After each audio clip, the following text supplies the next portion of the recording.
안녕하십니까. 네, 성서 못자리 유튜브 시즌 3가 돌아왔습니다. 신약 성경을 읽어봐요 라는 주제를 갖고 시즌 3가 운영되고 있는데요. 우리가 전 시간에는 로마서에 대해서 복음과 구원에 관한 내용을 담고 있는 로마서에 대해서 좀 배웠다면 이번 시간에는 코린토 서간들, 이 첫째 서간과 둘째 서간이 있는데 이 서간들을 통해서 그리스도 교회 안에서 실질적인 문제점들이 좀 드러납니다. 또 이것을 어떻게 해결해야 될지 여러 가지 것들이 방법이 있을 텐데 그 방법들을 잘 제시해 줬던 것이 바로 바오로가 쓴 코린토 첫째 서간과 둘째 서간입니다. 이번 시간에는 이러한 코린토 첫째 서간을 먼저 보면서 이 그리스도 교회 안에서 여러 가지 문제점들을 어떤 방식으로 해결해야 되는지를 한번 살펴보도록 하겠습니다. 그런 내용들을 먼저 살펴보기에 앞서서 코린토 시 외에 또 그 지역에 그리스도교 공동체가 어떻게 형성되었고 그리고 코린토 교회 안에서 어떤 문제가 있었는지 먼저 좀 살펴보도록 하겠습니다. 코린토 지역에 대한 부분들을 좀 본다면 코린토 지역은 아드리아 해와 에게를 잇는 운하가 있던 항구 도시입니다. 지금도 이러한 운하가 있는 것을 좀 볼 수가 있겠는데요. 페리안데로스라고 하는 그 학자가 있었는데 이 사람이 운하를 기획한 인물이기도 합니다. 그러니까 이 운하를 통해서 동서가 연결될 수 있는 이러한 어떤 교통의 요충지가 바로 코린토 교회라고도 이야기할 수 있겠죠.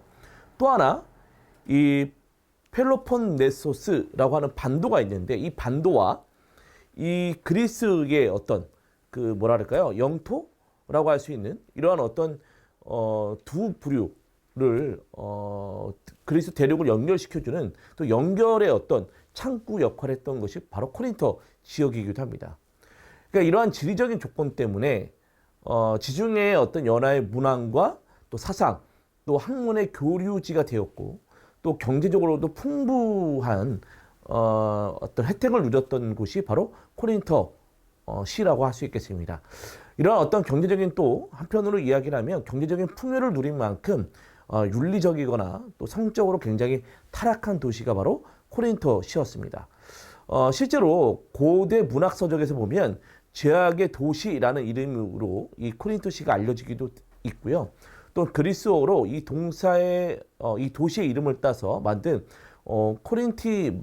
코린티아 조마이라고 하는 동사가 있는데 이것은 코린토인처럼 살다라는 뜻을 갖고 있는데 이 뜻의 의미는 바로 가늠하다는 뜻으로 통하기도 하였다라고 이야기합니다. 이것들을 본다면 그만큼 코린토시에서는 이러한 성적인 문란한 행위들이 많이 있었다는 것을 이런 여러 가지 내용들을 통해서도 추적해 볼 수 있습니다. 이것은 코린토서에서도 잘 나타나 있습니다. 코린토 5장하고 6장에서도 교회의 몇 가지 불륜 사실들을 들어서 이 코린토인들에게 바오로가 책명하는 내용들이 나타나는데 5장 1절에 보면 자, 여러분 가운데 불륜이 저질러진다는 소문이 들립니다. 또 이교인들에게서도 볼 수 없는 그런 불륜인데 그 불륜은 바로 자기 아버지의 아내를 데리고 산다는 것이라는 것이죠. 이것에 대해서 사도 바오로는 그를 교우라고 하는 사람이 불륜을 저지르거나 또 탐욕을 부리거나 또 우상 숭배자거나 중상꾼이거나 뭐 주정꾼 이 모든 것 만약에 그렇게 된다면 이 교우라고 하더라도 상종하지 말고 그자와 함께 식사도 하지 말라라고 이야기하는 내용들이 이 5장과 6장 안에 잘 담겨져 있습니다. 또한 코린토 지역은 그리스의 여러 신들에게 제사를 지냈던 우상 숭배가 만연해 있던 도시이기도 합니다. 포세이돈 신전도 있었고 또 사랑의 신이라고 하는 아프로디테의 신전도 있었고 또 치유의 신, 또 아스클레피오스라고 하는 이러한 어떤 신을 섬기기도 했던 도시가 이 코린토시라고 할 수 있겠습니다. 또한 항구 도시이다 보니까 바다의 신이라고 했던 포세이돈에게도 이런 어떤 제물들을 바치면서 그를 경배했던 어떤 모습들이 이 코린토 지역에 많이 나타납니다.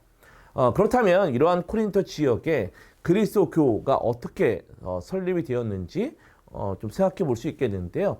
이 설립 과정에 대해서는 이 사도행전 15장과 16장, 18장 정도를 보면 어떻게 코린토 교회가 성립되었는지를 잘 알 수가 있습니다.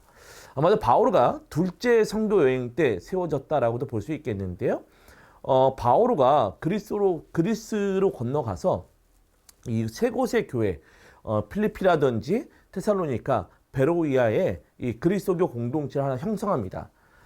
그런 가운데 그리스도교 공동체가 형성되는 가운데 이 바울의 어떤 메시지를 배격했던 유다인들이 있었던 모양이에요. 그 사람들이 이 세 지역에서 이 바울을 심하게 박해를 합니다. 그러다 보니까 이들의 어떤 박해를 피해서 남쪽 교육 도시인 아테네의 은신처를 찾게 됐고, 거기서 아테네에서 뭐랄까요, 그 아테네 아레오파고스라고 하는 곳에서 설교를 하는데 이 설교가 좀 실패를 합니다. 그러니까 많은 사람들이 저 사람이 이상한 철학적인 내용들을 가리키는구나, 또 하나의 또 어떤 신을 이야기하는구나 라고 하면서 바울의 이 설교를 귀담아 듣지 않습니다. 이러한 어떤 슬픔들을 좀 상처의 마음을 갖고 이 코린토 지역으로 옮기게 됐고, 그런 가운데 코린토에서 아킬라와 프리스킬라라고 하는 부부를 만나게 되고 그들과 함께 천막을 만드는 일을 하면서 그리스도로 개종한 이방인 티티오스 유스투스 집에서 머물면서 1년 6개월 동안 이방인들에게 하나님의 말씀을 가르치게 되면서 성립되었던 교회가 코린토 교회다라고도 볼 수 있겠습니다. 이러한 어떤 코린토의 어떤 지역 안에서, 그렇지만 코린토 서관들은 바오로가 코린토 지역에 있었을 때 쓴 것은 아닙니다. 바오로가 다른 곳에 선교 여행을 하셨을 때 이 코린토 지역에 여러 가지 문제점들이 생겨났고 그 문제점들에 대한 해결점을 제시해 주는 가운데 작성됐던 것이 코린토 서관입니다. 그렇다면 이 코린토 교회에 어떤 문제점들이 있었을까? 우리가 아까 잠깐 어떤 불륜에 대한 또 근치상간에 대한 이야기를 봤던 것처럼 이 코린토 교회에 여러 가지 문제점들이 있었습니다. 그 첫 번째 문제점들은 코린토 공동체 안에서 세례를 둘러싸고 생겨난 파당들이 있었고, 두 번째로는 근친상간과 코린토에 만연한 성 문제들이 있었을 뿐만 아니라 또 이방 법정에서 교우들끼리 송사를 하는 관행이라든지 또 혼인과 독신에 대한 것들에 대한 문제들, 또 우상에게 바쳐진 고기를 먹느냐 마느냐에 대한 문제라든지 또 그리스도교 남녀 교우가 전례 때 갖춰야 될 합당한 몸가짐과 또 이 주님의 만찬이라고 하는 지금으로 따지면 성찬례의 어떤 모습이 있을 수 있겠는데, 이런 주님의 만찬을 거행할 때 올바른 거행의 모습들이 어떤 모습이 있어야 하는지에 대한 부분들을 명확하게 설명해 줬을 뿐만 아니라 또한 코린토 교우들이 받은 영적인 은사들을 올바로 사용해야 되는 문제들, 또 마지막으로는 교리적인 내용이기도 하지만 몸의 부활에 대한 문제들이 이 코린토 교회 안에서 만연해 있었다라고 볼 수 있겠습니다.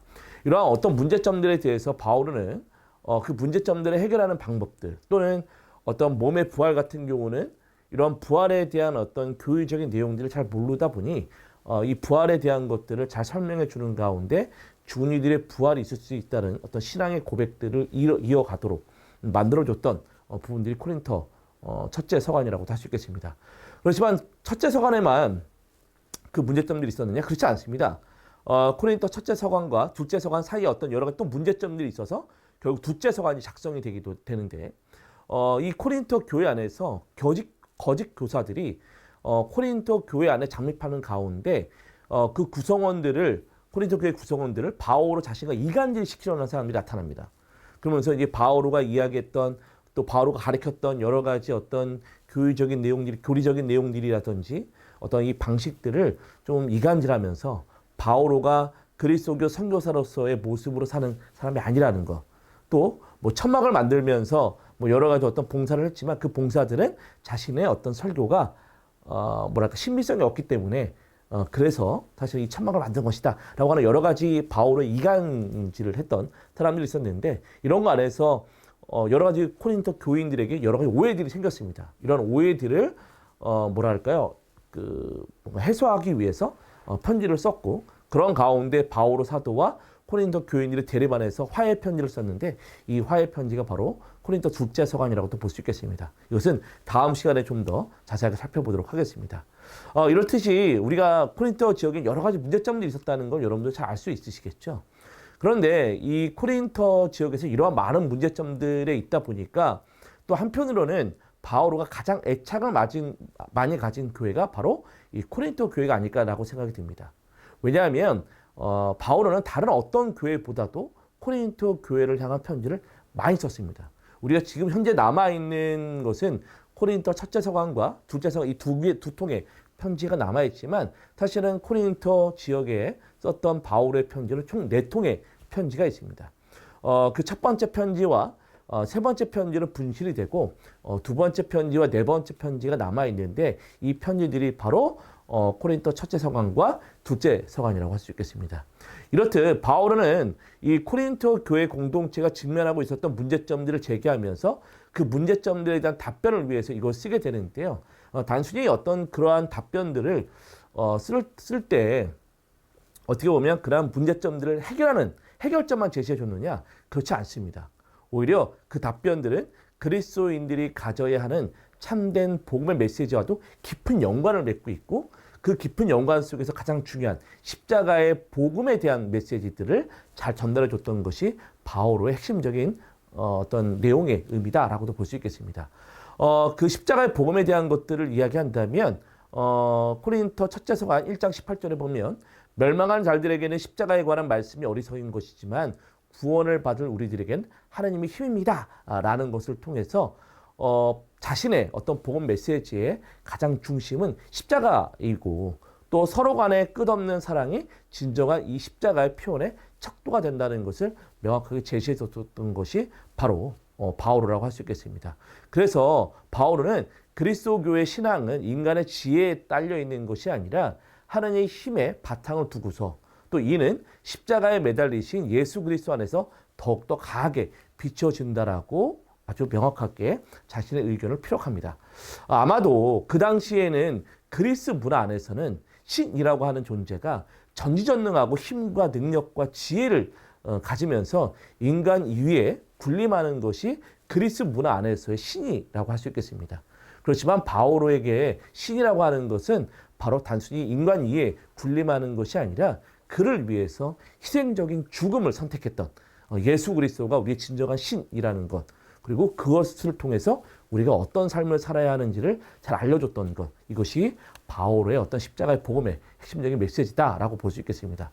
그런 가운데 바오로는 십자가의 복음을 전하면서 앞에 우리가 살펴봤던 모든 문제의 해결점의 열쇠는 바로 사랑과 봉사라는 것을 명확하게 전달해 줍니다.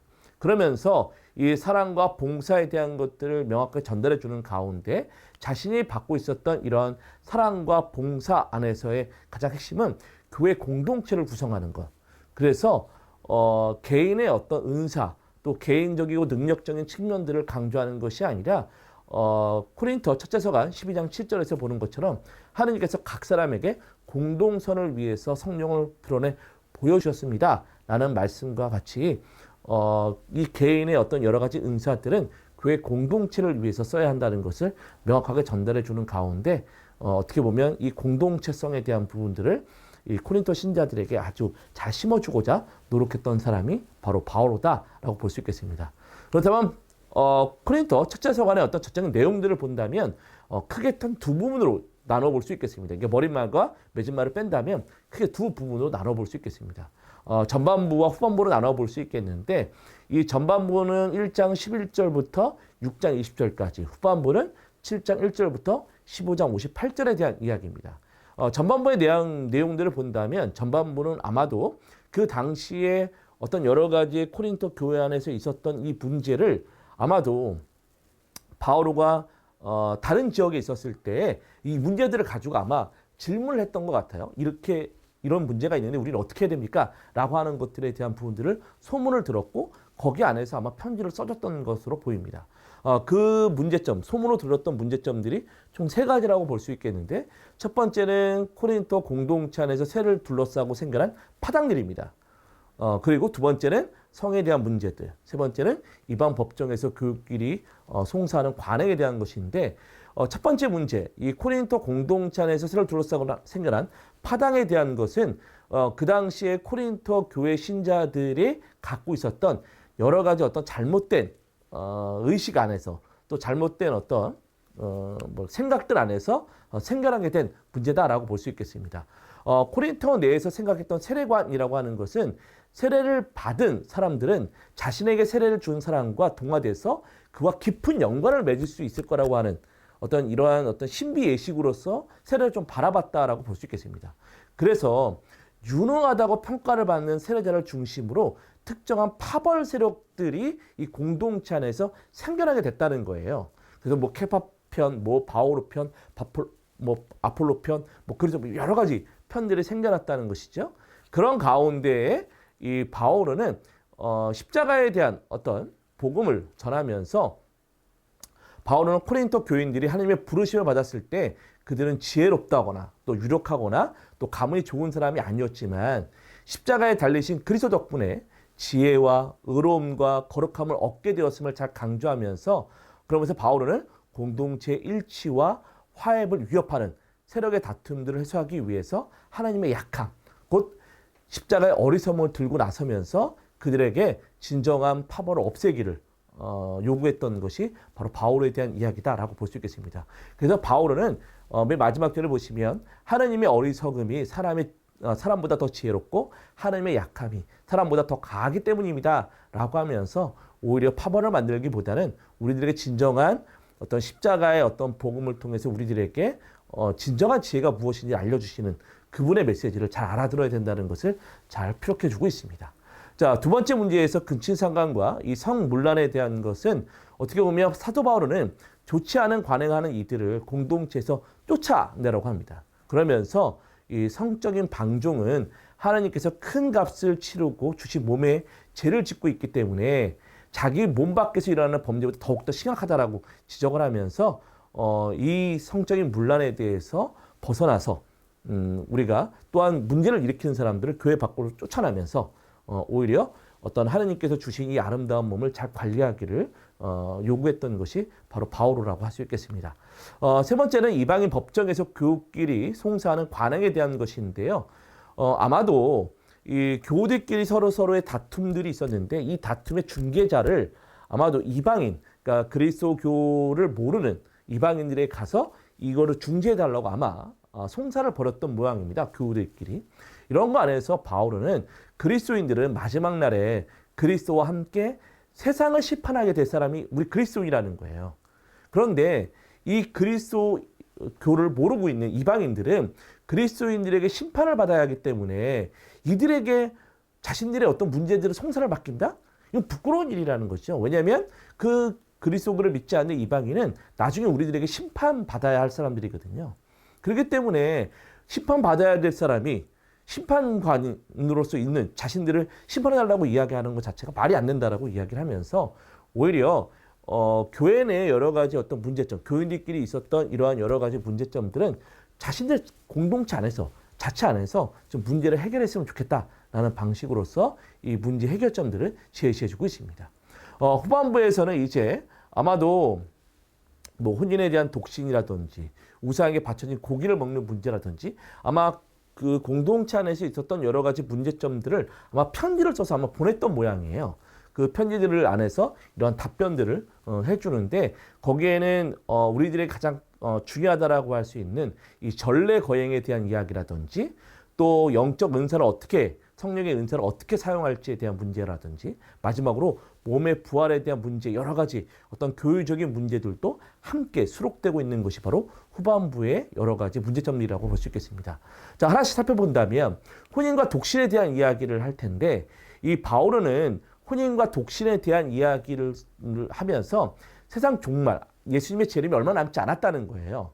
그렇기 때문에 이 현재 상태를 바꾸려고 노력하지 말라는 것이죠. 그러니까 독신으로 있는 사람들은 그냥 독신으로 있고 혼인하는 사람이 있으면 혼인을 해서 살아가고 이런 것들을 살아가라는 거예요.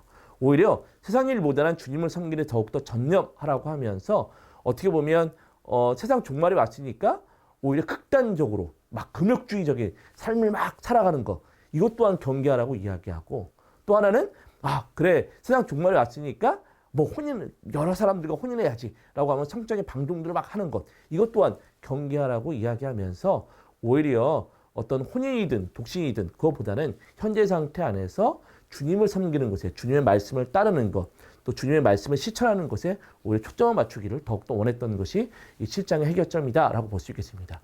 자, 두 번째로는 우상에게 바쳐진 고기에 대한 문제입니다. 이것은 이방인 친구 집에 초대를 받았는데 이방인 친구가 내오는 음식에 문제가 있는 거예요. 왜냐하면 그 당시 때는 아까도 우리가 초반부에 코린토 지역에서는 여러 가지 우상 숭배가 있었다라고 말씀드렸습니다.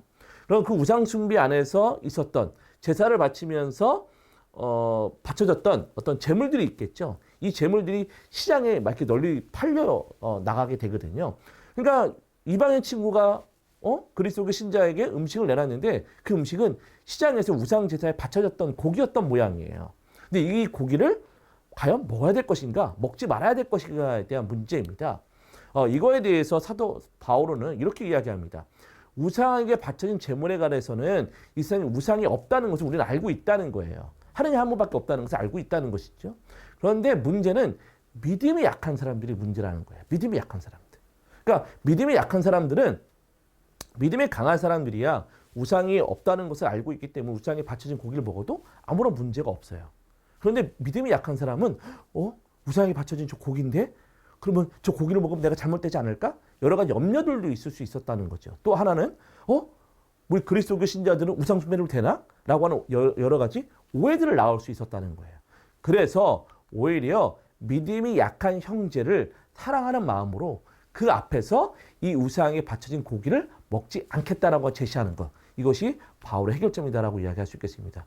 그 해결점의 가장 핵심적인 내용들은 이거죠. 즉 우상에게 바쳐진 제물에 관해서 말하겠다라고 이야기하면서 우리 모두에게 지식이 있다는 것을 우리도 안다는 거예요. 그러니까 우상이 없다는 것을 알죠. 그러나 지식은 교만하게 하고 사랑은 성장하게 합니다라는 것을 통해서 믿음이 부족한 사람에게 왜 그런 믿음이 부족해? 라고 하는 것보다는 오히려 사랑으로서 배려하는 마음으로 아예 그냥 우상에게 바쳐진 고기를 먹을 수 있음에도 불구하고 먹지 않는 것이 더욱더 좋다라고 이야기를 하는 것이 바로 바오로의 어떤 문제의 제시점, 문제 해결의 제시점이다라고 볼 수 있겠습니다. 또 세 번째로는 이제 남녀 교우가 전례 때 갖춰야 될 몸가짐과 성찬의 올바른 거행입니다. 이 남자는 이 내용들을 보면 남자는 머리에 두건을 쓰지 말아야 하고 여자는 이 머리에 두건을 써야 한다라고 이야기를 하거든요. 근데 이것은 남녀 차별에 대한 문제라기보다는 그 당시 때 어떤 로마인들의 생활 관습과 너무나도 잘 맞닿아 있습니다. 로마인들의 도덕관과 생활상에서는 로마인들은 기본적으로 부를 과시하고 사치하는 것, 이것이 그들의 생활상입니다. 또한 문란한 성생활과 함께 머리 치장이라든지 화장 등이 만연해 있었습니다.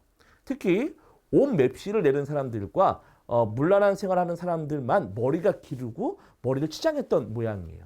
결국 앞에서 이러한 머리를 가려라, 또 머리 모자를 쓰지 말라라고 하는 것은 이 성적인 어떤 내용과 아주 긴밀하게 연결되어 있었던 겁니다.